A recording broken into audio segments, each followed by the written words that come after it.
ஆண்டவர். இது சபையை குறித்து தான் சொல்றேன்.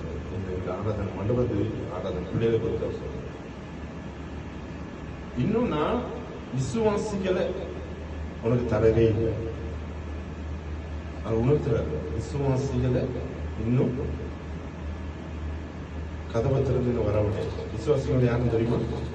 யாரு விசுவாசிகள்? யாரு? நம்பிக்கை உள்ளவர்கள், தேவதூதர்கள்.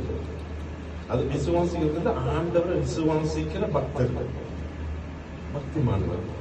சரியா? ஆண்டவரை விசுவாசிக்கிற பக்தர்கள், விசுவாசி, அதுக்கு விசுவாசிகள் பேர். சரியா? நாங்களும் ஒரு விசுவாசி, நான் ஒரு விசுவாசி. அது குடும்பம் கர்த்தரை விசுவாசிகள் ஒரு விசுவாசி. நீங்களும் விசுவாசி. சில பேர் ஞானஸ்தானம் எடுத்திருப்பாங்க, சில பேர் ஞானஸ்தானம் எடுத்திருப்பாங்க. சரியா? ஆண்டவர் உணர்ந்தார், நான் உங்களுக்கு இன்னும் விசுவாசிகள் தருவேன்.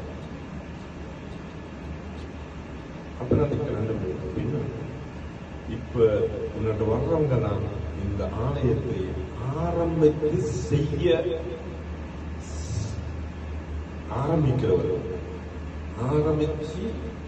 ஆரம்பிக்கிறதுக்கு ஒரு 4 பேர் தேவைப்படும். அவர்கள் தான் இருந்திருக்கு. இவர்கள் தான் ஆரம்ப கர்த்தாக்கள். புரியுத நான் சொல்றது? நீங்க அத்தனை பேரும் இந்த இடத்தை ஆரம்பிச்சு வச்சு நடத்திட்டு போறீங்க. புரியுதா நான் சொல்றது?